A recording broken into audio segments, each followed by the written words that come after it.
Adaptive filtering problem. Let us consider a dynamical system where the mathematical characterization of this dynamic system is unknown. All that we have available on this dynamical system is a set of labeled input output data which is generated by the system at discrete instance of time at some uniform rate. More specifically, if you see here in this diagram, when an m-dimensional stimulus x of I is applied across the m input nodes across the system, then the system responds by producing a scalar output d of I, where I is equal to 1, 2, so on up to n. Thus, the external behavior of the system is described by the data set some t such that x of I comma d of I, where I ranges from 1 to n, where x of I is equal to x1 of I, x2 of I, so on up to xm of I whole transpose. This dimension m pertaining to the input vector x of I is referred as the dimensionality of the input space.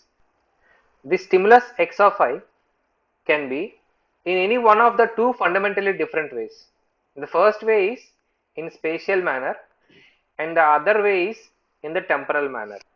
If the m elements of this x of I originate at different points in space, then we call x of I as a snapshot of the given data. And if the m elements of x of I represent the set of present value and m minus 1 past values which are uniformly spaced in time, then we can call them as temporal. So, the problem we have to address here is how to design a multiple input, single output model of the unknown dynamical system by building it around a single linear neuron. So, the neuronal model operates under the influence of an algorithm which controls the adjustments to the synaptic weights of the given neuron by considering the following points. The first one is the algorithm starts from an arbitrary setting of the neuron synaptic weights. That is, when the algorithm is starting, the synaptic weights of this neuron are set to some arbitrary values. The second point is adjustments to the synaptic weights of this neuron are made on a continuous basis, which means the time is incorporated into the algorithm. The third point is the computations done on the adjustments to the given synaptic weights are completed within a given time interval, which is nothing but one sampling period long.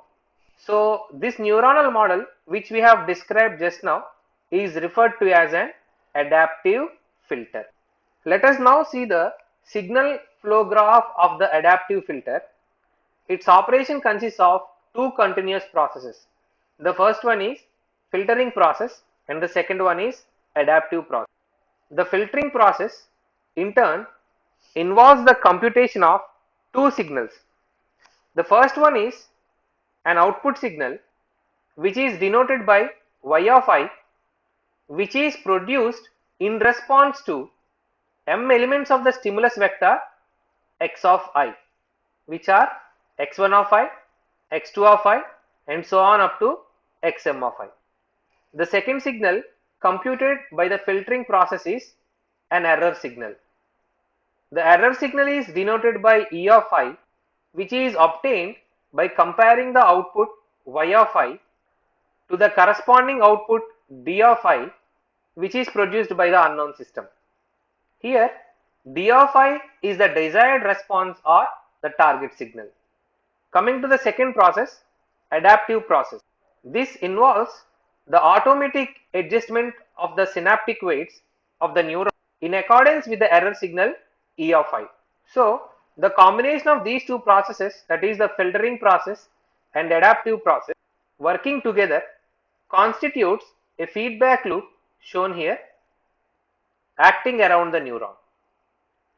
So now as the neuron is linear, the output y of I is exactly same as the induced local field, which is denoted by V of I, which means y of I is equal to V of I, which is equal to sigma iterated over k, which is k equal to 1 to m w k of I. So these are the weights w k of I into x k of I. So these are the inputs. Here w1 of I, w2 of I and so on up to wm of I are the m synaptic weights of the given neuron measured at the time I. So in matrix representation, we represent y of I as product of the vectors x of I and w of I, where w of I is w1 of I, w2 of I, so on up to wm of I. So now what we will do is, the neuron's output y of I is compared to the corresponding output d of I, which is received from the unknown system at time I. So obviously the y of I is different from d of I. So when we compare y of I and d of I, so we will get a error signal which is denoted by E of I. So E of I is equal to d of I minus y of I. That is the desired response minus the output of the neuron.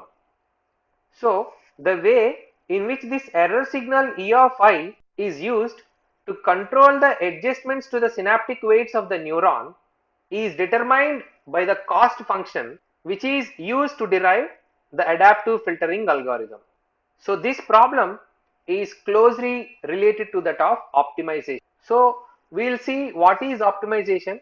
So how we are going to optimize this error, that is how we are going to minimize this error of this given neuron and all in the next class.